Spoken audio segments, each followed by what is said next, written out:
Bueno, ¿qué tal, alumnos? ¿Cómo andan? Acá empezamos una nueva etapa. Hasta ahora vimos todas las cosas que tenían que ver con la farmacología general o básica, la estricta relación con lo fisiológico, lo físico-químico, lo químico-biológico, ¿sí? Y ahora vamos a hacer algo que parece un poco un sobredimensionamiento de un aspecto, que es hablar básicamente de la neurotransmisión. En realidad, lo que interesa reconocer es que la farmacología tradicional, al menos, básicamente basa sus principios en sustituir algún ligando endógeno regulador por una droga desde afuera e influir en la regulación del organismo. Por supuesto que después se vio que muchas drogas no actuaban en los receptores naturales y actuaban en otros lugares e influían notablemente. Pero a priori, la idea más fácil de comprender es el hecho de que interferimos con una señalización normal, una comunicación entre las células normal, influida entonces por nuestra intervención con las drogas. Desde ese punto de vista, y ahora vamos a ver si activamos el... Entonces acá tenemos el puntero láser. Fíjense que de lo que vamos a hablar es de los neurotransmisores, o sea, de la neurotransmisión. Y los neurotransmisores no son más que uno de los tantos ejemplos de sustancias o ligandos que sirven para regular la comunicación entre las células. Ya se dan cuenta que a grandes rasgos esta comunicación es necesaria para que un organismo complejo como es el mamífero superior, que seríamos nosotros, es necesario para que se regule tantos aparatos y sistemas y tejidos y células que interactúan. Es necesario que haya comunicación entre las células. Y se nota que esta comunicación es básicamente, como ven acá, de dos tipos. Aquellas comunicaciones eléctricas, rápidas, sin retardo, que serían el ejemplo de la influencia de la comunicación de, digamos, el pasaje estrictamente de iones de un citoplasma a otro a través de algunos conductos de comunicación, literalmente agujeros, llamados conexones o jam junctions, ¿no es cierto? Medio parecido a lo que hacen las bacterias entre sí cuando se pasan la resistencia a un antibiótico o material genético de una a otra para mutar, ¿no es cierto? En última instancia es un agujero entre dos membranas citoplasmáticas. Estas son rápidas sin retardo porque no hay ningún, digamos, intermediario en esos electrones, por decirlo así, que circulan, que son los iones, ¿no? Pero no son estas las que nos interesan ahora, sino las químicas, que las llamamos más lentas, aunque sean rápidas, en relación a las eléctricas y que tienen un cierto retardo. Y el cierto retardo es porque tienen que poner en juego procesos químicos de interacción y sobre todo en el caso de las que vamos a ver hoy, tienen que ver con el hecho de mandar al medio extracelular una sustancia. Quiere decir que estas químicas típicas que nos van a interesar son aquellas químicas por señalización, donde secretan sustancias al medio extracelular y otras células las reciben. Hay también interacciones de superficie y se llaman químicas por contacto, porque acá lo que hay concretamente es, como dice acá, el reconocimiento mutuo de proteínas de las membranas de esas células. Esto lo vamos a ver un poquito más en detalle al final de la cursada. Hay una sola clase que habla un poco de esto, pero hay que reconocer que este aspecto es menos conocido, es más reciente todos los detalles que se conocen de él y cada vez cobra más importancia. Hay, digamos, comunicaciones por contacto general, como las que ocurren a través de las caderinas, integrinas, IgCAMs, y selectinas, que serían las moléculas de adhesión celular. Esto es lo que interesa, digamos, moléculas que tienen que ver con una interacción de superficie donde existen entre ellas sitios de reconocimiento mutuo y sitios de adhesión inclusive, y que ponen en contacto procesos que en general tienen más que ver con la proliferación, la diferenciación, la organogénesis, etcétera, etcétera, ¿no? Esto lo veremos un poquito después. Después están aquellas especiales de contacto dedicados puntualmente a la respuesta inmune o a favorecer para la diferenciación celular y el crecimiento organizado, que haya apoptosis. Algo de todo esto ustedes ya han visto, pero haremos un pequeño repaso, ¿no es cierto? Los antígenos mayores de histocompatibilidad, y digamos los receptores relacionados con los linfocitos. Por otra parte, existen estos elementos relacionados con la activación o no de la muerte celular. Pero todo esto será para después, y vamos a hacer hincapié entonces en la señalización química local, que puede ser autócrina o parácrina, es decir, que la señal que sale del medio extracelular actúa sobre sí mismo, sobre la célula que la generó o sobre la célula que está al lado. Y dentro de estas dos muy características tenemos básicamente a lo que nos interesa, los neurotransmisores, que son sustancias sintetizadas por las neuronas, almacenadas en vesículas y eliminadas al exterior para mandar la señal. Los autacoides son bastante parecidos, nada más que son fabricados por células de corte inflamatorio inmunológico, en general, y que están almacenadas en gránulos, a la semejanza de las vesículas, y también son eliminados cuando hay un estímulo desde esas células.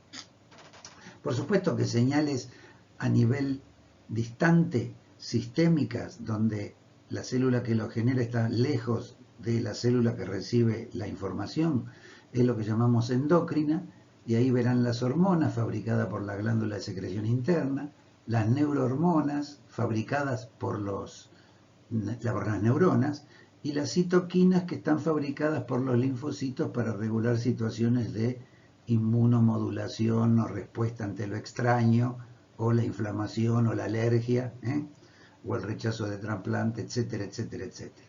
Entonces, en principio, esto sería la generalidad en la cual nos vamos a sumergir, y el sobredimensionamiento que vamos a hacer en estas clases que siguen del tema neurotransmisor no es ni más ni menos guiado por la intención de que ustedes encuentren en esto una suerte de escenario con un sustento bastante conocido hoy en día, muy complejo, pero que esa complejidad es necesario conocerla tanto en este aspecto como en otras, digamos, situaciones biológicas que no sean necesariamente el neurotransmisor, porque esos escenarios son donde las drogas terminan haciendo su acción. Entonces lo vamos a tomar no tanto para ser unos expertos en la neurotransmisión, que en todo caso le interesará a los que sigan esta carrera más adelante, neurología o investigación, pero sí interesa para que vean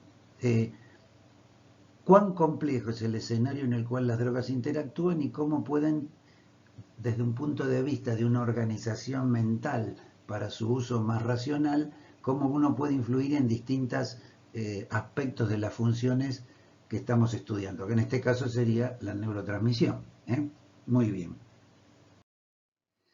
Bueno, a grandes rasgos, y esto no es ninguna cosa original, para comprender básicamente a dónde todo esto nos lleva, es que tenemos que tener lo que llamamos una concepción cibernética del sistema nervioso central. O sea, asumir que en cierta forma el sistema nervioso es como sigue los designios de la computación, o tal vez la computación siga los designios de lo que hemos averiguado del sistema nervioso. Lo real es que hay un estímulo que podría ser el teclado de una computadora donde entra la información, y esto es el aspecto sensorial, como recuerdan. En todos estos niveles la neurotransmisión algo tiene que ver. También existe un proceso, luego que este estímulo, que supone memoria, cosa que una computadora tiene y el cerebro también, en el cual están establecidos los eventos que anteriormente influyeron desde el punto de vista sensorial y quedan registrados. Pero también hay modos de respuesta engranados en programas que, procesando la información del exterior, terminan generando una respuesta hacia ese exterior. La respuesta generalmente puede ser cognitiva, cuando a partir de un estímulo nosotros aprendimos algo nuevo. Emocional nos genera una respuesta desde ese punto de vista, o si no motora, nos promueve un cambio en el movimiento y en el espacio. Esto podría ser algo así. Si alguien viene y te amenaza con un puño y te tira te trata de dar un puñetazo, probablemente la próxima vez que pase algo parecido, vos aprendiste algo, que es cuando alguien viene amenazante, te tenés que correr. Respuesta cognitiva. Por supuesto que si te puede golpear, termina generándote un dolor y esto sería una respuesta emocional. Miedo y dolor en todo caso, desde el punto de vista sensitivo. Y por supuesto, cuando se acerca la trompada, lo más probable es que uno se tire hacia atrás para tratar de evitarla, lo cual hay una respuesta motora que ahí sería medio automática, pero de cualquier manera que podría ser, digamos, reflexionada previamente ante un estímulo que no sea tan demandante como que le van a pegar a uno una trompada, ¿no es cierto? Así que en principio sería eso, el escenario grosero de esta concepción que tenemos del sistema nervioso y en la cual en cualquiera de estos procesos la neurotransmisión está subyacente, ¿no? Es la responsable de que podamos funcionar de esta manera. Bueno, y para definir un poco de diccionario la neurotransmisión, recuerden que es la comunicación entre una neurona y el elemento celular siguiente, que no tiene que ser necesariamente otra neurona, sino el órgano efector, mediada por la secreción parácrina de un neurotransmisor producido en la presinapsis. Todos recordamos esto, ¿no es cierto? Y el hecho es que se trata de una secreción hacia el exterior de lo que podría ser el mensaje. ¿Cómo decimos que una sustancia que aparece en escena en un experimento es un neurotransmisor? En principio sabemos que es el mediador de las señales que van de un lado a otro en el sistema nervioso. Entonces, en un aparato de órgano aislado donde tengamos un órgano, pongamos el intestino, y un nervio que lo va a activar, en ese escenario nosotros nos damos cuenta que la sustancia que aparece en escena ha sido sintetizada porque estaba dentro de la neurona y ha sido almacenada porque la encontramos, ¿no es cierto?, en esos vesículas que habíamos visto a nivel histológico. Entonces, en principio, tiene que ser sintetizada y almacenada en el nervio. Ahora, en el líquido nutricio que rodea este experimento del aparato de órgano aislado, vemos que esa sustancia debe aparecer en escena dentro del líquido luego de la estimulación del nervio, es decir, tiene que estar de manera extracelular, que sería la hendidura sináptica para lo que conocemos. Estimula el nervio y aparece la sustancia. Después, lo que podemos observar es que esa sustancia, aplicada desde afuera nuevamente y sin necesidad de estimular al nervio, termina produciendo una respuesta similar a la estimulación del nervio. Lo que también es condición es que aparece en escena y rápidamente desaparece, o sea que se inactiva con bastante velocidad. Cuando descubrimos que hay sustancias que impiden que esta nueva sustancia que hemos encontrado en ese escenario, encontramos sustancias que impiden, que bloquean la actividad, vemos que esos antagonistas de nuestra sustancia recién descubierta, digamos, también son capaces de bloquear el resultado de la estimulación nerviosa. O sea que si yo estimulo con el nervio y tengo un antagonista, no va a haber respuesta. Si estimulo con la sustancia y previamente puse un antagonista, tampoco va a haberla. Y en general se sabe que con respecto a la aparición de la respuesta, siempre va a haber, después del estímulo que uno haga al nervio, el estímulo eléctrico al nervio, va a haber un pequeño periodo de latencia que es imposible de evitar y que es el tiempo necesario, aunque sean milisegundos, para que esta sustancia sea eliminada al exterior desde su almacenaje casi siempre, ¿no? Eso sería. Bueno, la comunicación a través de las neuronas, básicamente tiene dos esquemas estructurales, digamos, que sería cómo es la anatomía de las comunicaciones neuronales desde el punto de vista funcional. Bueno, muchas son lo que se llama el cableado rígido, que significa simplemente el origen de un nervio largo o corto que llega a un órgano y le produce un estímulo. Es decir, la comunicación es de punto a punto y generalmente todo esto lo vemos en el sistema nervioso periférico, digamos, y o en el sistema nervioso vegetativo, periférico al fin. Generalmente un neurotransmisor se comunica con una sola neurona. En cambio, lo que pasa en el sistema nervioso central, en el cerebro, en el cerebelo, en la médula, termina viendo lo que podemos llamar literalmente una sopa química. Yo acostumbro a dar el ejemplo medio infantil en el cual el cerebro sería de alguna manera como una olla donde hay caldo, dentro de ese caldo existen papas y en las papas termina viendo lugares donde fideos que podrían ser con forma de letras y que están nadando en el caldo, esos fideos que están nadando en el caldo pueden de alguna manera pegotearse en las papas, que serían las neuronas. Quiere decir que en general cada región del cerebro de alguna manera es un lugar donde interactúan de manera múltiple muchos neurotransmisores que activan varios receptores en esa misma vecindad.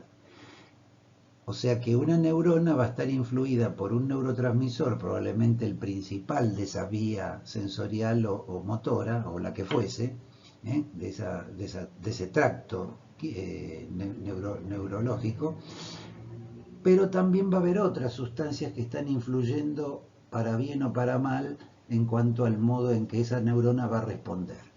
O sea que existe lo que llamamos una modulación posible y frecuente.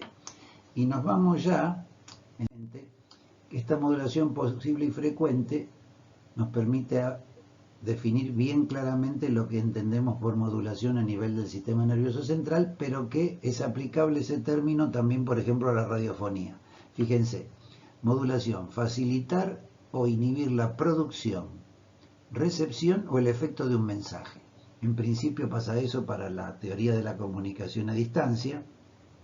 Piensen en la radio, alguien que produce, el locutor que habla, el aparato que recibe y la influencia que tiene en nosotros la novedad que nos dijo el periodista, ¿no es cierto? Radiofónico. O lo mismo con cualquier otro método, es decir, modulación significa que alguien o algo facilita o dificulta que este proceso ocurra. Y esto es posible gracias a que en un escenario de este tipo de sopa química son múltiples los neurotransmisores que influyen a lo mejor en una sola célula. Entonces, en el sistema nervioso las drogas actúan en un modo similar al de sopa química, a lo que realmente ocurre. Quiere decir que las funciones que esas drogas puedan afectar, si bien se van logrando cada vez mayor selectividad, digamos, ¿no es cierto?, de las drogas para que influyan específicamente en algunos subtipos de receptores, ese sería el objetivo de la neurofarmacología, lograr drogas que actúen solo en un modo, es decir, en un conformero diferente de receptor, considerando que existen dentro de los tipos de receptores muchos subtipos generalmente de los receptores de los neurotransmisores que se distribuyen a veces con mayor predominio en una región que en otra. El tema es que las drogas cuando ingresan a la sopa, esta sopa química, son capaces de actuar en todos los lugares donde haya algún receptor eventual, con mayor o menor afinidad por algunos subtipos que por otros. Pero algunas no discriminan mucho en la afinidad y por eso son muchos los efectos que pueden tener. Tienen poca especificidad por eso. Justamente sería como decir, bueno, estoy dando esta droga con intención de dormirme, pero al mismo tiempo me trastorna el equilibrio. ¿Se dan cuenta? Muy bien. ¿Cuáles son las propiedades de las neuronas? Característicamente las neuronas tienen estas 5 propiedades y hay una que la distingue claramente, que es la capacidad de ser moduladas. Bueno, la excitabilidad, como se dan cuenta, es la posibilidad de generar o propagar un potencial de acción. Porque fíjense, uno podría decir que todo lo que estamos haciendo en este momento, yo pensando, reflexionando y hablando sobre lo que les quiero transmitir, ustedes escuchando, integrando el dato en la cognición, comparándolo con conocimientos anteriores, estableciendo una novedad para ustedes si es que no la sabían, etcétera, etcétera, integrándolo en la memoria, probablemente generándoles un modo de respuesta diferente al que tenían hasta antes de conocer esta novedad que les hizo un crecimiento cognitivo. Bueno, todo esto, por todo lo que estamos pasando, depende justamente de la neurotransmisión, realmente visto así mecánicamente, y lo real es que todo se debe a que una neurona tenga o no tenga un potencial de acción, que es lo que permite la comunicación. Ese cambio rápido de la conductividad a los iones es lo que es el potencial de acción, y las neuronas tienen la capacidad de generar y propagarlo. Eso es la excitabilidad, generan el potencial. La modulación es lo que las distingue, porque hay otras drogas que son capaces de generar potenciales de acción, pero que no son neuronas estrictamente, no pueden ser influidas como las neuronas, en los cuales otros elementos pueden facilitar o inhibir la génesis del potencial de acción. Después, por supuesto, las neuronas transmiten a lo largo de sus estructuras, las neuronas transmiten a lo largo de sus estructuras este mensaje que no deja de ser el traslado del impulso eléctrico a lo largo de su estructura, y eso es lo que llamamos conducción. Ahora, cuando la neurona está conectada con otra neurona o con un elemento celular siguiente a través de un espacio que llamamos espacio sináptico, pensamos que existe una conexión virtual o a través de la señal química que envía la neurona, y bueno, tiene la capacidad de transmisión a través de la sinapsis. Un fenómeno interesante es el hecho concreto de lo que las neuronas pueden hacer. Las neuronas pueden transformar una forma de energía en otra. Fíjense, tienen una energía eléctrica que a lo mejor viene navegando por sus estructuras, y cuando llegan a la terminal sináptica son capaces de eliminar una sustancia química. Esa sustancia química tiene una capacidad de influir en otra neurona, supongamos. Quiere decir que de golpe la energía eléctrica se transformó en química. Pero esa energía química que impacta en el receptor del otro lado de la sinapsis termina a su vez gatillando un potencial de acción probablemente, o no, y en ese caso también transformándose nuevamente en energía química. Así que fíjense, interesante que es todo esto. Acá tenemos el típico gráfico del potencial de acción de una neurona. Acá en las ordenadas ponemos la diferencia del voltaje, y acá el tiempo, y ven como desde un voltaje de menos 60 milivoltios, esto es lo que se registra cuando ponemos un electrodo adentro y afuera del citoplasma de una neurona, ¿no es cierto? Vemos que hay una diferencia de potencial entre el interior y el exterior de 60 milivoltios, negativo, digamos, y que cuando empieza a aparecer algún estímulo de este potencial de reposo empiezan a aparecer los potenciales postsinápticos excitatorios. En el soma de la neurona terminan apareciendo estos potenciales postsinápticos excitatorios que se van sumando, que se agotan, y que terminan llegando a lo que llamamos el potencial umbral, que es reconocido como de menos 30 milivoltios. De los menos 60 que tiene el interior, se acerca a los menos 30. Cuando se acerca a los menos 30, aparece de manera imposible de evitar el potencial de acción propiamente dicho, que tiene una carrera ascendente de 1 milisegundo y una carrera descendente de 2 milisegundos. A veces termina el potencial bajando todavía a menos 75, o sea, menos del potencial de reposo habitual, para acomodarse. Estos potenciales postsinápticos excitatorios podrían ser inhibitorios si en lugar de acercarnos al umbral nos alejan del umbral. Y en principio son generados justamente por los neurotransmisores. Los canales iónicos operados por ligandos son los que nos permiten generar los potenciales postsinápticos excitatorios a través de un neurotransmisor que estimula ese canal iónico y lo abre. Generalmente son cargas positivas que entran si es excitatorio o cargas negativas que te alejan del umbral si es inhibitorio. PIPS.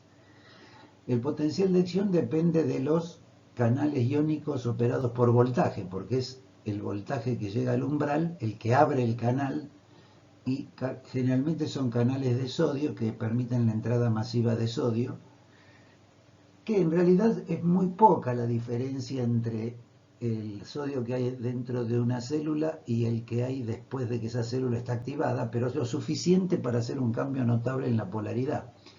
Se sabe que hay más potasio dentro de la célula y más sodio fuera de la célula. En este caso, el sodio entra fácilmente gracias al gradiente de concentración, hay más sodio afuera, y llega a un máximo de más 30 milivoltios. En ese caso, en ese nivel, el potencial rápidamente vuelve otra vez al estado anterior, y para eso tiene que perder cargas positivas. Entraron cargas positivas con el sodio y ahora salen cargas negativas con el potasio. Es de reconocer que ese potencial de reposo depende de lo que llaman canales basales de potasio, que independientemente de cualquier estímulo externo están permanentemente permitiendo la salida de potasio sutil hacia afuera y manteniendo la negatividad interior. Bueno, entró mucho sodio, salió mucho potasio, y después la neurona, por decirlo así, tiene invertida las cantidades de sodio y potasio. Ahora se podría decir que hay más sodio adentro y más potasio afuera, pero eso no es realmente así, para entenderlo simplemente en la dinámica de entrada y salida, ¿no? En todo caso, esa alteración se vuelve a acomodar gracias a la bomba de sodio-potasio que vuelve a reorganizar los iones de acuerdo a como estaban previamente. Así que este es el repaso de lo que hemos visto, pero hay que reconocer que es el escenario en el cual ocurre la estimulación de la neurona. El potencial de acción es lo que la neurona tiene como característica o propiedad, la excitabilidad. Bueno, esto es lo mismo que vimos antes. Potenciales de reposo, menos 60 milivoltios, salida de potasio a favor de su gradiente, contrabalanceada por pequeñas entradas de sodio, ¿no es cierto? Los potenciales subumbrales se pueden sumar entre sí, se pueden atenuar en el tiempo y en el espacio, y están los potenciales postsinápticos excitatorios que despolarizan y los postsinápticos inhibitorios que hiperpolarizan. Los que despolarizan van de menos 60 a menos 30, los que hiperpolarizan de menos 60 a menos 75. ¿Qué termina viendo acá? Entrada de sodio por los canales iónicos operados por ligando, estimulado esto, por ejemplo, por el glutamato o la acetilcolina, y también podría ocurrir una despolarización si bloqueamos la salida basal de potasio, esa que nos permite la diferencia de potencial. El cese de la salida basal de potasio se logra por neurotransmisores, por ejemplo, como la adrenalina. En general, los que permiten la entrada de potenciales postsinápticos excitatorios son los llamados neurotransmisores rápidos, en estos canales iónicos, ¿no es cierto? El cese de la salida basal de potasio se hace generalmente por un mecanismo ya no sobre canales iónicos operados por ligando en forma directa, sino sobre receptores metabotrópicos que la proteína G, en su subunidad beta-gamma, influye sobre estos canales basales de potasio, o sea que es un poquito más lento, se podría una despolarización lenta, digamos entre comillas, ¿no? Por supuesto, para la hiperpolarización tienen que o salir cargas positivas o ingresar cargas negativas. Entonces hay entrada de cloro, una carga negativa, y el ejemplo más típico de eso es el GABA, ese ácido gamma aminobutírico que junto con el glutamato son los dos neurotransmisores más abundantes, el glutamato el excitatorio por excelencia y el GABA el inhibitorio por excelencia. Por supuesto que si yo favorezco la salida de potasio, si aumento la salida de potasio, también me alejo más del umbral todavía, pierdo cargas negativas, positivas y termino alejándome del umbral, con lo cual hiperpolarizo. El umbral, que es menos 30 milivoltios en el interior, es el potencial al cual se dispara la apertura masiva en los canales operados por voltaje de sodio.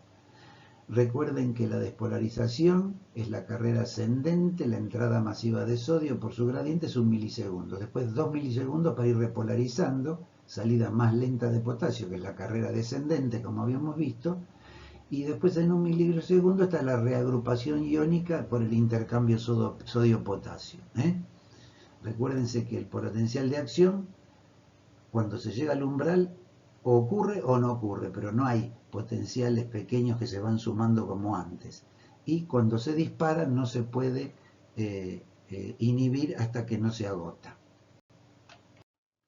Bueno, acá lo vemos, si esta es la possinapsis, una neurona con possinapsis, vemos que acá está otra neurona que en su terminal sináptica tiene un neurotransmisor excitatorio, lo cual permite entrada de cargas positivas, sodio o calcio, con lo cual se incrementa la electropositividad interior. Esto va de menos 60 a menos 30 y es justamente lo que tiende a el potencial postsináptico excitatorio, tiende a acercarse un poquito al umbral. Después están las sinapsis inhibitorias, que tienen adentro un neurotransmisor inhibitorio, un neurotransmisor que va a activar obviamente canales que permitan el ingreso de cargas negativas como el cloro o que favorezcan el salida de cargas positivas como el potasio, con lo cual termina habiendo potenciales postsinápticos inhibitorios que se van más lejos del umbral todavía. Si esto ocurre, acá esta neurona, gracias a estos, va a tener un potencial de acción que sigue por el cilindro a eje y gracias a esto no va a haber respuesta, o sea que no va a poder continuar ninguna señal a través del cilindro eje de esa eventualmente, digamos, cuerpo neuronal, ¿no es cierto? Muy bien. Para que el neurotransmisor excitatorio almacenado en la sinapsis excitatoria o el inhibitorio en la inhibitoria se liberen, es necesario que esta neurona también se despolarice, o sea que haya un potencial de acción en esta o en esta. Acá larga algo estimulante y acá larga algo inhibitorio. Muy bien. Las sinapsis, groseramente, ¿no es cierto?, se pueden clasificar de acuerdo a las partes en contacto, al modo de conexión, al neurotransmisor y el receptor involucrado. Esto es una manera de organizar cosas que en medio ya nos damos cuenta, pero las ponemos ordenadas. Quiere decir que si yo junto un cilindro eje con un cuerpo, se llamará axosomática, el cilindro eje con una dendrita axodendrítica, de cilindro eje axoaxónica, dendrosomática, todo muy obvio, ¿no es cierto? En el sistema nervioso los modos de conexión, recuerden que existen los eléctricos, que no son de los que hablamos, es una zona de baja resistencia eléctrica, un canal hidrofílico o conexón que le permite el pasaje de iones, como un cable que permite el desplazamiento de los electrones. Nada más que acá pasan los iones disueltos en el líquido de un lugar a otro, de un citoplasma a otro, a través de las membranas contiguas que tienen un agujero solidario. Estas químicas son de las que estamos hablando, son los neurotransmisores, que tienen que ver con receptores en general ionotrópicos y metabotrópicos. Los neurotransmisores no actúan en receptores de otro tipo, o sea, unidos a tirosinquinasa o en receptores reguladores de la transcripción genética, solamente en metabotrópicos y ionotrópicos, por la rapidez con que generan cambios en la possinapsis, no podrían hacerlo los otros. Las sinapsis, de acuerdo a lo que producen en la postsinapsis, serán excitatorias y favorecen la propagación de la señal. Generalmente lo logra el glutamato, neurotransmisor excitatorio por excelencia, pero también otros neurotransmisores que no son tan rápidos como el glutamato, como la noradrenalina, la histamina, la serotonina. Y también habrá sinapsis inhibitorias que hacen que esta información en forma de potencial de acción desde la presinapsis pase entonces a la sinapsis y se detenga, o sea, no siga. Esto es lo que logra el GABA cuando estimula una presinapsis e inhibe la génesis del potencial de acción en la possinapsis. Como ven acá, también hay algunos que hacen esto, como la noradrenalina 5-hidroxitriptamina o serotonina, la dopamina, que pueden ser inhibitorios. Y uno dice, ¿pero cómo? ¿La misma sustancia, noradrenalina, serotonina, inhibitoria en un lado y excitatoria en otro? Bueno, como la excitación o la inhibición que éstas hacen, que son en general neurotransmisores más lentos y que actúan en receptores metabotrópicos, el estímulo o la inhibición que hagan va a depender, siendo metabotrópicos, de la proteína G en cuestión que haya en ese lugar.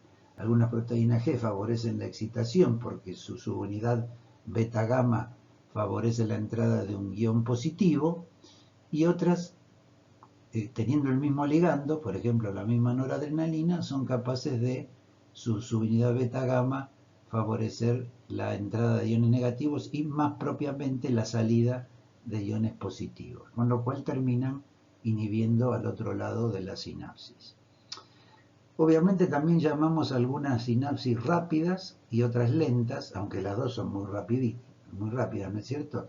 Se podría decir que de acuerdo a la duración del potencial de acción de membrana generado, las rápidas son aquellas que observo fenómenos del otro lado de la sinapsis en pocos milisegundos, y únicamente los receptores ionotrópicos permiten este tipo de neurosinapsis rápidas.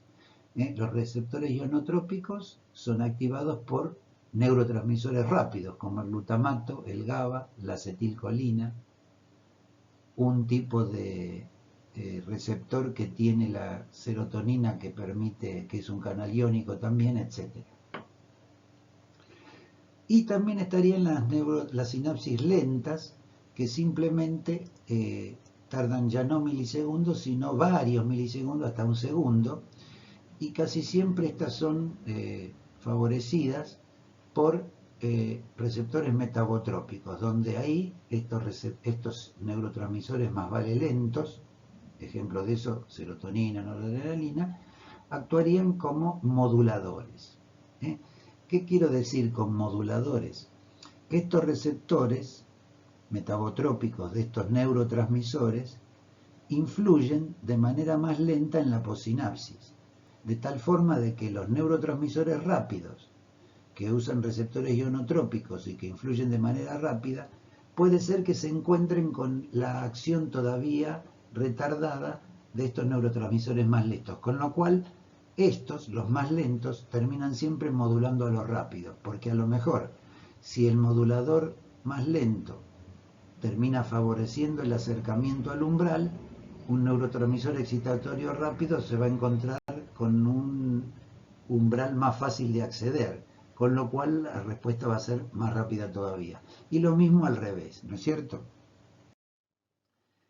Bueno, también los tipos esenciales de neurotransmisión pueden ser, como ven acá, homotrópica o heterotrópica. Homotropa, cuando el neurotransmisor de una neurona actúa en otra neurona que es de la misma naturaleza. Por ejemplo, la noradrenalina de una neurona noradrenérgica que influye en otra neurona noradrenérgica o eventualmente en sí misma. Y heterotrópica es cuando un neurotransmisor eliminado por un tipo de neurona, por ejemplo una neurona dopaminérgica, que influye en otra neurona o en otro elemento celular distinto al que lo genera. Por ejemplo, influye en una neurona noradrenérgica. Por supuesto que tanto homotrópica como heterotrópica puede ser postsináptica, o sea que de un lado de la membrana de la sinapsis aparece el estímulo excitatorio o inhibitorio, ¿no es cierto? Y va a hacer que se despolarice la possinapsis. Para hacer esto abre canales de sodio o de calcio. En forma inhibitoria, ¿qué va a hacer el neurotransmisor que en la possinapsis hace una inhibición? y va a favorecer la hiperpolarización, va a evitar que esa neurona del otro lado libere un neurotransmisor también, y para hacerlo va a abrir los canales de potasio o de cloro, obviamente, ¿no es cierto? Tiene que permitir que el potasio salga o que el cloro entre. Ahora, la neurotransmisión también puede ser presináptica, es decir, el neurotransmisor eliminado por una neurona puede volver sobre sí mismo y actuar sobre sí mismo, lo cual sería actuando sobre autorreceptores, o puede actuar no en la possinapsis de esa sinapsis, sino podría actuar en otra sinapsis, pero sobre la neurona presináptica. Por ejemplo, una neurona dopaminérgica que actúa en la presinapsis de una vía noradrenérgica. ¿Sí? Desde ese punto de vista, la presináptica también puede ser excitatoria e inhibitoria. Pero claro, como en la sinapsis están almacenados, en la presinapsis, en la terminal sináptica, están almacenados los neurotransmisores, una neurotransmisión excitatoria presináptica, abriendo canales de sodio-calcio, termina despolarizando la terminal, con lo cual se libera el neurotransmisor que está ahí. En cambio, una neurotransmisión presináptica inhibitoria, que cierra canales de calcio y no permite que exista el calcio fundamental para la liberación del neurotransmisor, va a disminuir esa liberación, ¿no es cierto? Para ver la complejidad de todo esto, tenemos este esquemita donde existe una neurona A que tiene una terminal acá inhibitoria sobre la neurona B, que a su vez tiene una terminal excitatoria sobre la C. Fíjense todas las posibilidades, que esto es un esquema simplificado porque puede ser mucho más complejo que esto, y las cosas que nosotros observemos en la B o en la C van a depender de toda esta interacción regional que le llamábamos en cierta manera sopa química, ¿no es cierto? Acá hay neuronas que eliminan neurotransmisores, que son como los fideos con forma de letras que están sumergidos en la sopa, que es todo el líquido extracelular, ¿sí? Y estas serían las neuronas donde estos fideos se van a depositar en la superficie, que son los receptores de las neuronas, ¿no? Es un poco cómico decirlo así, pero es una buena manera de entenderlo. La verdadera sopa influye entonces, por decirlo así, en el gusto de esta papa o de esta papa. Fíjense, la neurona A inhibe a la B, pero la D excita presinápticamente a esta terminal, con lo cual excita la inhibición. Quiere decir, cuando la D está actuando y la A está actuando, hay más inhibición de la B, porque la A inhibe y la D le da manija a la A para que inhiba. Si en realidad está la F interactuando y la F es inhibitoria presinápticamente de esta, la inhibición que la A le hace a la B va a estar disminuida porque disminuye la inhibición y la B entonces va a estar menos inhibida y se va a liberar. El resultado de esto es lo que va a pasar acá. Si la B es estimulada, la C va a estar más estimulada. Por ejemplo, la B podría ser estimulada por la E. Ahora, la B puede estar también inhibida por la A. Entonces, si yo inhibo la excitación, acá va a haber menos excitación para la C. Y todas las combinaciones que se les ocurran pensando mentalmente en un esquema como este, ¿no es cierto? Bueno, acá en este gráfico, que no es de ninguna neurotransmisión particular, sino que es un gráfico general, lo que se pretende destacar son los 5 etapas o pasos de la neurotransmisión clásica, digamos, ¿no? Los 5 pasos son, acá está en inglés, disculpen, pero no me servía para esto, son la síntesis, el almacenamiento, la liberación, la activación del receptor, o sea, la interacción con los receptores, y la terminación de la acción, cuando deja de actuar ese neurotransmisor. Vamos por partes. Generalmente los neurotransmisores se sintetizan en la terminal sináptica, salvo los neurotransmisores peptídicos que necesitan venir del soma neuronal porque es donde hay ribosomas para fabricar esos péptidos. Pero en general los precursores vienen de la comida, digamos, ¿no? Van circulando casi siempre aminoácidos no siempre, pero casi siempre aminoácidos van circulando por la sangre, llegan al cerebro y entra el precursor, que casi siempre es un aminoácido y que por distintas enzimas termina sintetizándose el neurotransmisor. Este neurotransmisor va a ingresar a la vesícula, porque si estuviera libre en el citoplasma es probable que sea degradado por enzimas que se encargan de eso. Entonces, para protegerse y almacenarse para ser usado posteriormente, ingresa en una vesícula. Las vesículas necesitan estar maduras para recibir el neurotransmisor y además lo hacen a través de un carrier que permite la entrada del neurotransmisor a la vesícula. Así también generalmente hay un carrier que permite la entrada del precursor para que se sintetice el neurotransmisor. Esta vesícula madura significa que pasando por varias fases del proceso vesicular, en la cual una vesícula se va formando y después se va cargando de neurotransmisores y después se abre al exterior y después es recuperada para formar una nueva vesícula, lo que interesa básicamente es que la vesícula se carga de iones hidrógeno y tiene que estar bien llena de iones hidrógeno para que el neurotransmisor, cuando entra, termina intercambiándose con iones hidrógenos en forma mol a mol, digamos, ¿no? Ingresa, por decirlo así, un neurotransmisor y sale un ion hidrógeno. Quiere decir que la vesícula está madura cuando tiene muchos hidrógenos. Estos neurotransmisores dentro de la vesícula están protegidos. En algunos casos se sigue produciendo un fenómeno de síntesis de un nuevo neurotransmisor ahí adentro.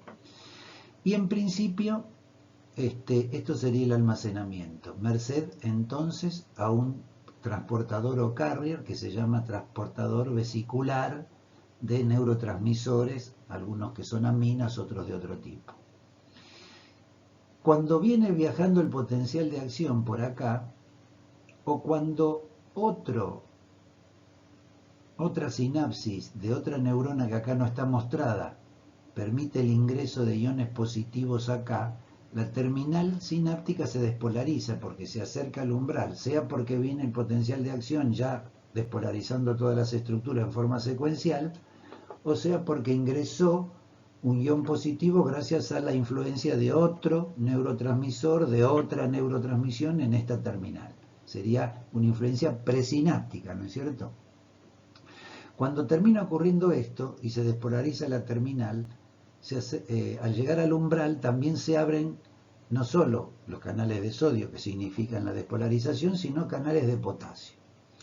El potencial de acción, entonces, permitió también que ingrese los canales de potasio, y esto, de calcio, perdón, y esto significa que aumenta el calcio dentro del citoplasma. Ya sabíamos que el calcio influye en muchas actividades metabólicas de una célula, y en este caso es necesario para que el citoesqueleto y esas pequeñas miofibrillas que existen en ese andamiaje, al modo de una red de trapecista que va desplazando un globo sobre la red, se va moviendo ese citoesqueleto, digamos, interior, esas miofibrillas, y desplazan las vesículas hasta acercarse a la membrana de la terminal sináptica. Claro, estas vesículas tienen en sí determinadas proteínas que se llaman, por ejemplo, sinaptobrevina y sinaptotacmina, y que no son ni más ni menos que ejemplos de lo que podrían llamarse comunicaciones por contacto, reconocimiento mutuo de dos proteínas de membrana. Una es la membrana con sinaptobrevina, por ejemplo, de la vesícula, y otra es la membrana de la terminal sináptica con sintaxina o neurexina. De esta manera se anclan y hay lo que se llama una entrada al muelle, por eso los ingleses lo llaman docking, dock es muelle. Entonces, de alguna manera, esta vesícula que estaba navegando en el citoplasma termina anclándose en el muelle. Entonces, que haya un potencial de acción, que entre el calcio y que haya un anclaje en el muelle son las tres condiciones necesarias para que las vesículas estén preparadas para abrirse al exterior. Finalmente, entonces, la liberación es puntualmente la exocitosis, termina abriéndose al exterior el contenido de la neurona, de la vesícula, y este contenido, recuerden que se elimina en forma cuántica, o sea, por paquetes de moléculas de neurotransmisor. No es un neurotransmisor tras de otro, sino un paquete de determinada cantidad de neurotransmisores, generalmente el necesario para que, pasando el espacio sináptico, que saben que es de muy poquitos Armstrong, termine en los receptores postsinápticos. Pero ojo que el neurotransmisor puede actuar también en receptores presinápticos. Generalmente los receptores presinápticos influyen en la manera en que el neurotransmisor se libera. Favorece y generalmente inhibe la liberación del neurotransmisor porque por un principio de ahorro en fisiología, ustedes saben que los insumos son importantes y si un neurotransmisor ya está presente en la hendidura sináptica, la célula sensa este dato y dice no eliminemos más porque ya tenemos el suficiente al menos para este estímulo. Luego de que el neurotransmisor actuó tanto en la postsinapsis como en la si hay receptores presinápticos, termina desapareciendo la acción. Esta acción puede desaparecer de dos maneras: o porque el neurotransmisor íntegro y sin ningún cambio químico se recapta, también por un carrier o transportador muy importante, como veremos más adelante, e ingresa al citoplasma. Cuando ingresa al citoplasma puede ser atacado por enzimas y ser degradado ahí, o generalmente vuelve a entrar a la vesícula y es protegido para una nueva liberación. Pero otra manera que tiene el neurotransmisor de dejar de actuar es ser degradado en la hendidura sináptica, cerca generalmente de la postsinapsis o de la pre en realidad, donde hay enzimas muy activas que terminan generando metabolitos inactivos y hacen que ya este neurotransmisor no estimule, no bombardee más los receptores que pueden ser de distintos tipos, ¿no es cierto? Así que aquí esto es por una gran generalidad. Como ven, fíjense, etapas de la neurotransmisión y mecanismos posibles de su modificación. Esto sería una suerte de farmacología general aplicada al uso racional de una potencial sustancia que influye en alguno de los pasos de la neurotransmisión. Y viendo todos esos pasos, tenemos ejemplos, pero a modo de modelo, ¿no es cierto?, de lo que queremos explicar, no porque en este momento tengan que saber cada una de estas drogas en sí, sino en función de que sirven de ejemplo a cómo uno puede operar sobre la neurotransmisión en esos distintos etapas. En la etapa de la síntesis podemos hacer muchas cosas, fíjense.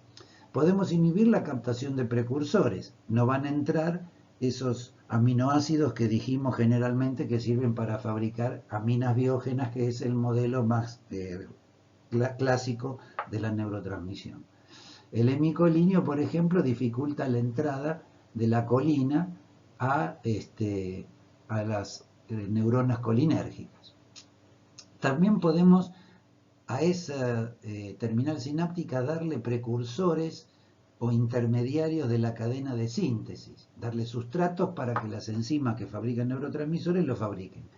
Es el ejemplo típico del aminoácido dihidroxifenilalanina, que se utiliza como precursor de la dopamina en algunas enfermedades.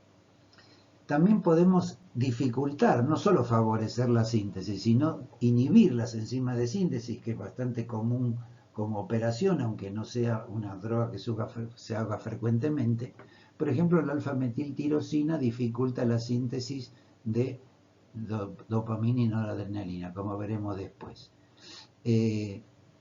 Podemos interferir con los cofactores de las enzimas que necesitan cofactores como determinadas vitaminas para fabricar algunos neurotransmisores, como el GABA, y la isoniazida es una droga que interfiere con esos cofactores. O también podemos darle a esa terminal sináptica falsos sustratos para que fabriquen un falso producto, un falso neurotransmisor, que casi siempre tiene menos eficacia como droga que el neurotransmisor original. Este neurotransmisor trucho hace su trabajo con menor eficacia que el original. La metildopa es darle una sustancia parecida, por ejemplo, a la dihidroxifenilalanina, pero es metildihidroxifenilalanina, con lo cual no es exactamente lo mismo. En lugar de fabricar dopamina, fabrica metildopamina o metilnoradrenalina, ¿no es cierto? Fíjense. El almacenamiento también puede ser influido por drogas. Podemos alterar los mecanismos de almacenamiento bloqueando, por ejemplo, el receptor, el carrier o el transportador de la membrana de la vesícula. Con lo cual, el ejemplo más gráfico, y es una droga archiconocida, pero de no uso clínico ya, o prácticamente no, pero de gran uso para la investigación y se usaba mucho anteriormente, que es la reserpina, el típico bloqueante del transportador vesicular de aminas biógenas en general. También podemos favorecer, con la misma droga casualmente, la pérdida del neurotransmisor almacenado. ¿Qué pasaría acá? La reserpina no deja que se almacene, esa vesícula pierde el neurotransmisor cuando se abre al exterior y no puede volver a cargarse. También podemos reemplazar el neurotransmisor por uno que sea un poco trucho. Después explicaremos esto. O, una cosa importante, podemos interferir con ese almacenamiento, pero no impidiendo que se almacene, sino favoreciendo la liberación de ese neurotransmisor almacenado sin necesidad de intervención del calcio, sino por obra y gracia de una droga X que favorezca la liberación. Esto es lo que hacen las anfetaminas. En la liberación propiamente dicha, podemos interferir con la despolarización presináptica.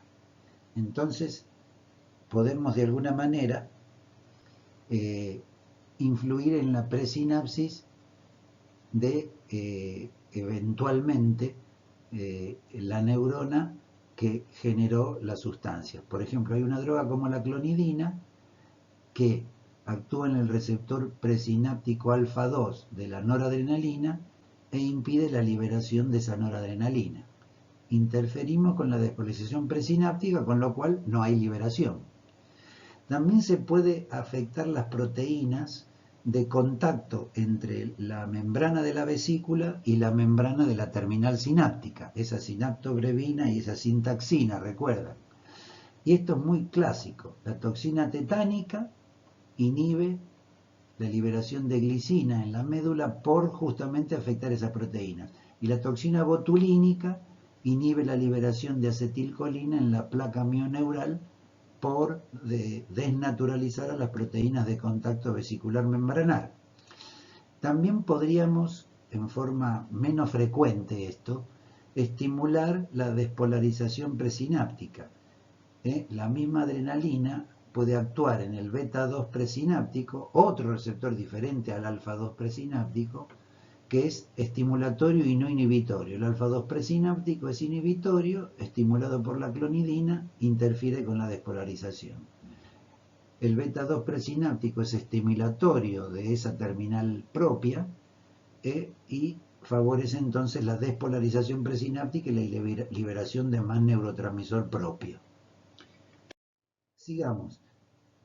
Después de que se liberó, se induce la actividad posináptica y con drogas podemos imitar a esos neurotransmisores, efectos miméticos del neurotransmisor. Por ejemplo, la fenilefrina imita la noradrenalina en muchas gotas para la nariz para descongestionar.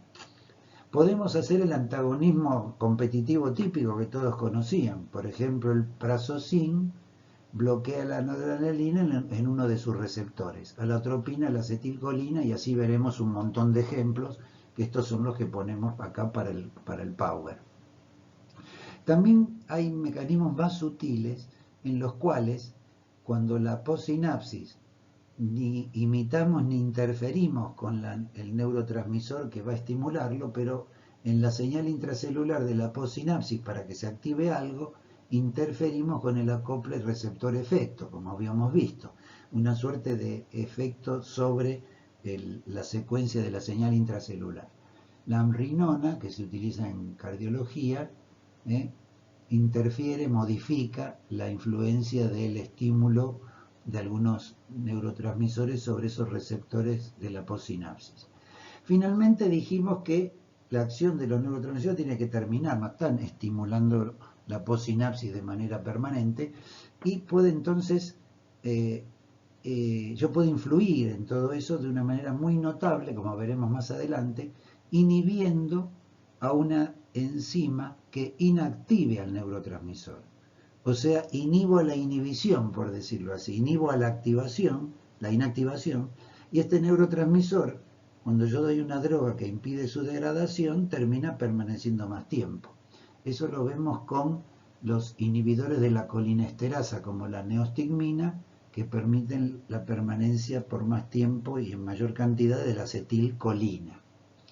También podemos impedir la recaptación o la captación neuronal, que sería ese mecanismo que usan algunas sustancias para desaparecer de la sinapsis e ingresar de vuelta al citoplasma presináptico.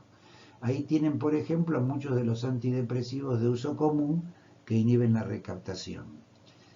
También podemos inhibir la captación que es llamada extraneuronal, como veremos que existen, lo veremos mejor más adelante, donde ahí el neurotransmisor no es degradado, tampoco es recaptado hacia la neurona que lo liberó, sino que se va diluyendo y se va desplazando en ese líquido extracelular, alejándose de la sinapsis, y hay ahí una captación extraneuronal por otras enzimas. Generalmente los corticoides en muchos de estos neurotransmisiones del sistema nervioso excitatorio sobre todo, inhiben la captación extraneuronal, con lo cual quedan algunos neurotransmisores navegando cerca de la sinapsis pero fuera de ella, ¿no es cierto? Bueno, ya vimos un poco entonces las etapas de neurotransmisión y cómo influir en ellas. Ahora vamos a hablar 2 o 3 definiciones de términos muy de uso en la neurotransmisión que hay que definirlos bien. Uno es el término cotransmisión, que una misma neurona puede sintetizar, almacenar y liberar más de un neurotransmisor. Esto va en contra de lo que se llamaba el principio de Dale, un investigador del principio del siglo XX, que a él había dicho como principio que una neurona sintetizaba un solo tipo de neurotransmisor y había un solo tipo de receptor del otro lado. Se vio que no, y esto es algo que podemos estar orgullosos los argentinos, fue descubierto por un investigador de la Universidad de Buenos Aires, el doctor Jaime Echeverry, que fue, junto con el doctor Sier, el autor de esas, digamos, cuadernillos de farmacología que dan vuelta por ahí, que sirven bastante bien para esta etapa. Estos dos en su momento descubrieron que una neurona puede fabricar más de un neurotransmisor, almacenarlo y liberarlo junto con el neurotransmisor principal muchas veces. Entonces ese cotransmisor, ese transmisor que acompaña al principal, puede estar relacionado químicamente con el principal, o sea que puede ser por un desvío de la síntesis del neurotransmisor principal, una vía alternativa. Es parecido en estructura y en actividad, pero no es idéntico, ¿no? Por ejemplo, en las neuronas noradrenérgicas, a veces porque ingresó digamos, un precursor un poco alterado, o por alguna afectación de las vías de síntesis, aparece la dopamina, que es parecida a la noradrenalina, pero no es igual. En realidad, el cotransmisor por excelencia no está relacionado químicamente y en general se ve en la mayoría de las neurotransmisiones que son por aminas, se ven que los cotransmisores son neuropéptidos, o sea, péptidos sintetizados en el soma que van y corren por el cilindro eje hasta la terminal sináptica y son almacenados junto con el neurotransmisor que caracteriza a esa neurona, ¿no es cierto? Es decir, la noradrenalina caracteriza a la neurona noradrenérgica, pero esta neurona noradrenérgica tiene también péptidos almacenados en sus vesículas. Muy bien. Por ejemplo, las beta-endorfinas en las vesículas de la noradrenalina, o la colecistoquinina en la de la dopamina, o la sustancia P en las de la serotonina o el VIP en la acetilcolina de las glándulas exócrinas. Es decir, estos son nada más que ejemplos, recuerden por lo menos uno. Cotransmisores entonces. Fíjense acá el ejemplo, el parasimpático que elimina básicamente acetilcolina en las fibras postganglionares, también elimina óxido nítrico y péptido intestinal vasoactivo, que generan respuestas de distinta rapidez. Respuesta rápida a acetilcolina, intermedia al óxido nítrico y lenta al VIP. Y el simpático como ejemplo más gráfico, que elimina noradrenalina en las fibras postganglionares del simpático. Vemos como también es capaz de almacenar ATP o neuropéptido I, que influyen en la respuesta que va a tener el neurotransmisor principal.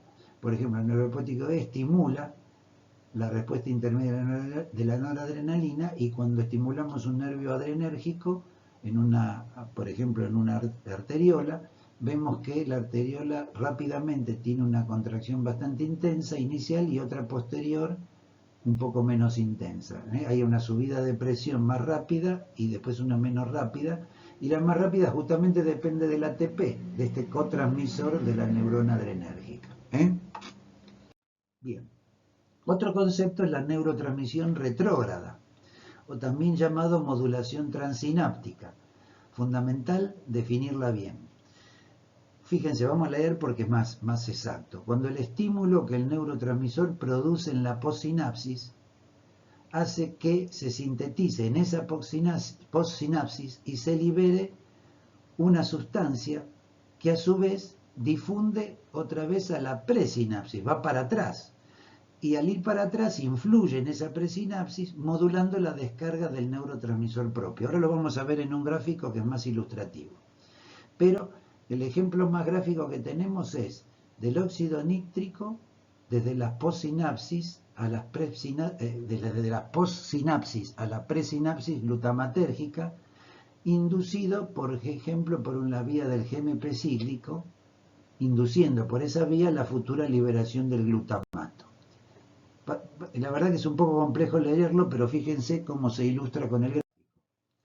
Fíjense lo que ocurre con el glutamato en una neurotransmisión normal. En una de las últimas clases vamos a ver neurotransmisor glutamatérgica y vamos a retomar esto, pero acá está puesto para explicar un poco el fenómeno de la neurotransmisión retrógrada. En una situación normal el glutamato estimula sus distintos receptores, hay una despolarización y una excitación, lo normal. Ahora, puede ocurrir que cuando, por ejemplo, hay estímulos repetitivos, el glutamato estimule algunos de sus receptores que generan una despolarización rápida, pero también actúa sobre otros receptores que también favorecen despolarización más mantenida y más lenta. Estos receptores favorecen el ingreso de calcio, no solo, por ejemplo, de sodio para acercarse al umbral. Y el calcio ya sabemos que activa muchas enzimas en el citoplasma de cualquier célula, activa muchos procesos metabólicos, y en este caso, fíjense, estimula en forma directa a la óxido nítrico sintetasa en la postsinapsis, generando óxido nítrico. Este óxido nítrico, que es un gas, sale de la postsinapsis, difunde y va hacia la presinapsis, generalmente estimulando la liberación de más neurotransmisor propio de esa vía neural, ¿no es cierto? Así que fíjense, neurotransmisión retrógrada, algo generado en la postsinapsis, gracias al estímulo del neurotransmisor de esa vía, termina influyendo en la presinapsis, casi siempre estimulando la liberación de más neurotransmisor. Muy bien. Después está el concepto de neuromodulación.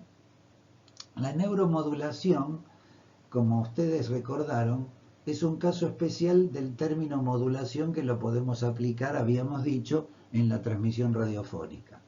Se facilita o se inhibe la producción, recepción o efecto, acoplamiento efector de una señal. La señal radiofónica serán las ondas electromagnéticas que van por el aire y la recibe nuestra radio.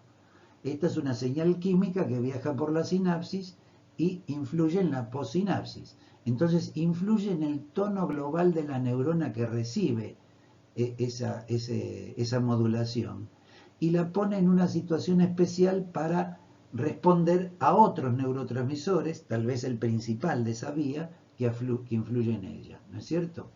Hay muchos neuromoduladores que influyen, digamos, distintos tipos de neuromoduladores que influyen en la actividad neuronal de esa possinapsis generalmente, ¿eh?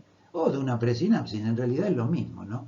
Puede ser en cualquier lugar donde una neurona tenga que liberar un neurotransmisor o en cualquier lugar donde una neurona tenga que ser estimulada o inhibida por el neurotransmisor propio.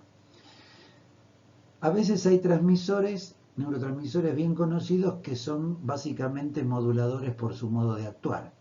Las encefalinas son algo muy gráfico y muy característico de lo que queremos decir. Son neurotransmisores en el sentido estricto, bien reconocidos, pero que actúan en realidad como moduladores. Por ejemplo, las interneuronas cortas que hay en la presinapsis, en la médula, para que se libere sustancia P. La presinapsis tiene sustancia P y las encefalinas inhiben la liberación, porque son neurotransmisores inhibitorios que actúan en una sinapsis presináptica inhibitoria. También hay moduladores puros que no hacen otra cosa que modular, que no son a su vez neurotransmisores de otras vías, y por ejemplo la adenosina, que es inhibitoria en general, o la feniletilamina es estimulante de determinados tractos. Algunos cotransmisores, o sea, que son liberados junto con el neurotransmisor principal, influyen como moduladores en la possinapsis de esa vía. Acuérdense que péptidos como la colecistoquinina podía influir en la dopamina, o las purinas como el ATP, que podrían influir en la neurotransmisión adrenérgica, y eran llevados dentro de la misma vesícula que el neurotransmisor principal. O si no, la modulación transináptica, es decir, a través de un neurotransmisor retrógrado, como habíamos visto, ese óxido nítrico termina influyendo, por ejemplo, en la presinapsis. Acá vemos un ejemplo bastante gráfico en el cual el simpático, con sus neuronas, liberando noradrenalina, estimula, por ejemplo, el músculo liso. Pero ¿cómo este músculo liso, desde la possinapsis entonces? Porque, ojo, esto es una neurona y este es el elemento celular siguiente. Esto también es una neurotransmisión. Entonces, este elemento celular siguiente elabora una sustancia, que es una prostaglandina, que en forma retrógrada inhibe la liberación de noradrenalina. Por ejemplo, esto le sirve al riñón para moderar la influencia de la noradrenalina en la arteriola aferente, porque cuando hay mucha, cierra la arteriola y el riñón sufre isquemia. Entonces, para liberarse un poco de eso, libera prostaglandina, regula entonces su propio flujo de esta manera, favoreciendo que la noradrenalina no cierre tanto la arteriola aferente. A su vez, esta terminal noradrenérgica puede ser influida por el parasimpático a través de la acetilcolina, generalmente inhibiendo, porque ustedes saben que tienen efectos en principio antagónicos. Lo mismo la noradrenalina inhibiendo la liberación de acetilcolina. La acetilcolina en una glándula o en una célula endotelial también puede generar algún grado de influencia retrógrada. Fíjense que la acetilcolina en el endotelio también favorece la liberación de ese óxido nítrico que influye, en este caso, al revés, favoreciendo la liberación, bueno, como es en el glutamato también, favoreciendo la liberación de más acetilcolina, ¿no? O sea que la acetilcolina va al endotelio. El endotelio produce óxido nítrico. El óxido nítrico relaja las células musculares lisas que están por debajo del endotelio, pero también estimula que la acetilcolina sea liberada en mayor intensidad, volviendo este círculo vicioso a establecerse, ¿no?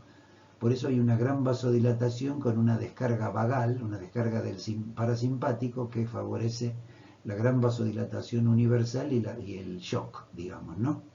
Muy bien. ¿Cómo se regula la actividad sináptica? Bueno, fíjense, de manera rápida, en fracciones de segundo, o ya en minutos hora de manera más lenta. Fácilmente es darse cuenta que si yo impido la síntesis del producto final, que sería la noradrenalina, con eso inhibo la enzima de síntesis. ¿Cómo se inhibe la enzima de síntesis? Por la presencia de la noradrenalina en la sinapsis. ¿Para qué quiero seguir fabricándola si ya tengo en la sinapsis? Eso inhibe un poco, lo hace de manera rápida. También, más rápido todavía, los autorreceptores presinápticos, esos que están en la presinapsis y que las mismas sustancias generadas u otras drogas influyen en esa presinapsis que libere noradrenalina. La clonidina inhibe la liberación de noradrenalina, la buspirona de serotonina, la mirtazapina de dopamina. Pero de cualquier manera, o de serotonina también, de cualquier manera, lo que interesa es que se hace a través de un autorreceptor presináptico que sería en general inhibitorio. Hay además en esa presinapsis o possinapsis heteroreceptores, o sea, receptores de otras sustancias que son capaces de inhibir la liberación y regular esa actividad sináptica. Por ejemplo, la morfina, que no disminuye el dolor, ¿qué hace? Impide la liberación de sustancias, digamos, que producen dolor desde la presinapsis hacia la possinapsis, o en las possinapsis de las vías del dolor inhiben la despolarización, con lo cual ahí se dan cuenta cómo influyen. También la cantidad de precursor que tengamos dentro de la vesícula para sintetizarlo puede ser regulada por los digamos, los transportadores que permiten la entrada del precursor, la colina para acetilcolina. Esto es más o menos rápido, la regulación, o sea que se dispara y capaz que se modera porque hay mucho neurotransmisor, etcétera, porque se generó un autorreceptor, digamos, presináptico estimulado por sí mismo, ¿no? De manera lenta, en general, tiene que haber cambios en los niveles de las enzimas de síntesis que son inducidos transinápticamente. O sea, cuando un nervio larga poca sustancia, pues con neurotransmisores es probable que trate de ser regenerado en cierta forma o estimulado por un factor de crecimiento nervioso. Entonces, de manera transináptica, la possinapsis trata de estimular la presinapsis y favorece que aumenten la síntesis de las enzimas que son necesarias para sintetizar a los neurotransmisores. También puede haber modificación del número de receptores postsinápticos, upregulation y downregulation, con lo cual aumentan los receptores y ese nervio cuando sea estimulado va a encontrarse con muchos receptores y va a haber supersensibilidad, una respuesta exagerada, o cuando está muy estimulado el nervio, del otro lado los receptores van a, digamos, esconder y va a haber tolerancia para ese estímulo. Bien, quiere decir que va a haber menos liberación del neurotransmisor y menos estímulo de la possinapsis, porque aunque haya liberación, no va a haber receptores que la vehiculicen. A veces, aunque haya los mecanismos de liberación y de recepción adecuados, podría ocurrir que la señal intracelular que el receptor estimula sea influida por alguna sustancia. Por ejemplo, el litio lo hace en muchas neuronas, influyendo en enfermedades psiquiátricas. Y acá simplemente, y vamos terminando ya, y muchas gracias, vamos a mostrar, y simplemente los voy a leer porque es ilustrativo, ustedes después van a repasar tranquilamente esto para munirse de algunos ejemplos y de lo que podríamos llamar la propedéutica, ¿no? En esta etapa nosotros no estamos conociendo drogas que sirvan para tal o cual enfermedad, eso será el año que viene, pero tenemos que tener una suerte de, digamos, encadenamiento de todos estos razonamientos básicos de la neurotransmisión para ver la utilidad que puedan tener en la clínica. Por ejemplo, influyendo en la síntesis de un neurotransmisor, nosotros podemos mejorar el Parkinson y la epilepsia. ¿Y de qué manera? Por ejemplo, dando la levodopa, un precursor de la dopamina, aumentando la dopamina y mejorando el Parkinson. Por ejemplo, con el ácido valproico, que es esta droga ejemplo, podemos estimular que el GABA sea liberado y que termine disminuyendo la despolarización de una sinapsis que termina favoreciendo la epilepsia, o impidiendo la liberación del glutamato, que estimula la sinapsis de las neuronas o los grupos de neuronas que son muy sensibles y que descargan y generan la epilepsia. También podemos influir en el almacenamiento, y el ejemplo más típico es la reserpina, una droga que impide el almacenamiento de, por ejemplo, noradrenalina, con lo cual no hay noradrenalina para ser liberada tanto en el corazón como digamos en las células musculares lisas de las arteriolas, y de esto termina disminuyendo la presión, o sea que se puede utilizar esto en la hipertensión, aunque es un poco antiguo. Podemos influir en la liberación del neurotransmisor.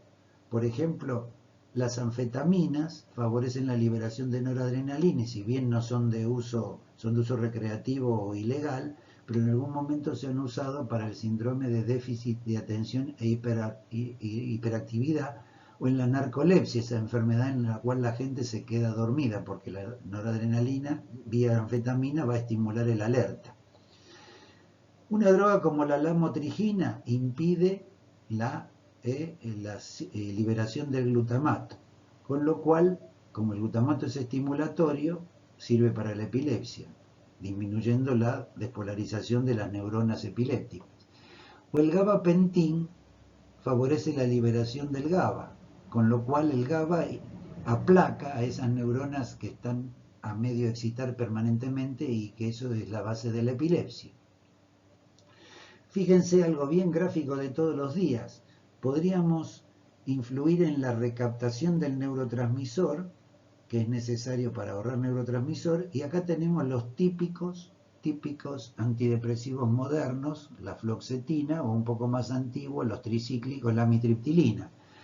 Bloquean la recaptación de serotonina, en forma específica algunas, y otras de manera dual, la serotonina y la noradrenalina, con lo cual influimos en la depresión, en el trastorno obsesivo compulsivo, en el pánico, o en el caso de la amitriptilina, influimos en la depresión, pero con dosis menores influimos en la aparición de la migraña o en el dolor neuropático, por ejemplo. Seguimos buscando ejemplos. Podemos influir en la degradación del neurotransmisor. El donepezilo es un inhibidor de la colinesterasa, con lo cual hay más acetilcolina, y en el cerebro esto mejoraría algunos síntomas del Alzheimer. La seleginina inhibe la degradación de la dopamina, con lo cual mejora el Parkinson. La moclobemida inhibe la degradación de la noradrenalina, con lo cual mejora la depresión. El ácido valproico inhibe la degradación del GABA, con lo cual hay más GABA para inhibir a las neuronas más o menos epilépticas, o inhibe el ciclo de la enfermedad bipolar en psiquiatría. Podemos activar el receptor de ese neurotransmisor con drogas que imitan. La bromocriptina imita la dopamina y se usa en el Parkinson. El diazepam influye en el receptor de benzodiazepinas, influye en la liberación de GABA e influye en la ansiedad. La morfina imita a los opioides endógenos e influye en el dolor. También podemos bloquear al receptor, un antagonista competitivo de los receptores en el neurotransmisor. El viperidemo es un anticolinérgico central y se usa en el Parkinson. El haloporinol es un bloqueante de la dopamina y se usa en la psicosis. La clozapina es un bloqueante de la dopamina y de la serotonina y se usa en la esquizofrenia. El ondansetrón es un bloqueante de un receptor especial de la serotonina e impide los vómitos, y así. Podemos influir en la transducción con el litio, influyendo en un segundo mensajero interno, y se usa en la enfermedad bipolar. Podemos influir directamente en la conducción que tiene esa neurona. Acuérdese que es una de las propiedades, ya no en la neurotransmisión, sino en la conducción neuronal. Esto es otra cosa. Y la carbamazequina, bloqueando los canales de sodio del cilindro eje, impide la conducción, impide la generalización de una descarga epiléptica. O la lidocaína, que bloquea el el canal operado por voltaje de sodio en los nervios periféricos y sirve para la anestesia local. O cuando se altera la función de la membrana, ya no es una neurotransmisión típica, sino con una sustancia inespecífica, porque los neurotransmisores y sus imitadores, drogas imitadoras, son de alguna manera drogas de acción específica, actúan en neurotransmisores, en receptores. El alotano, acuérdense, es un anestésico general inhalatorio, un gas, y termina siendo una droga inespecífica alterando las propiedades físico-químicas de las membranas. Esto es un pasaje muy rápido para que vean a dónde se va buscando un resultado terapéutico determinado por conocer probablemente algunos procesos internos de todas estas enfermedades e influyendo en algún paso de la neurotransmisión. Muy bien. Bueno, vamos terminando, creo.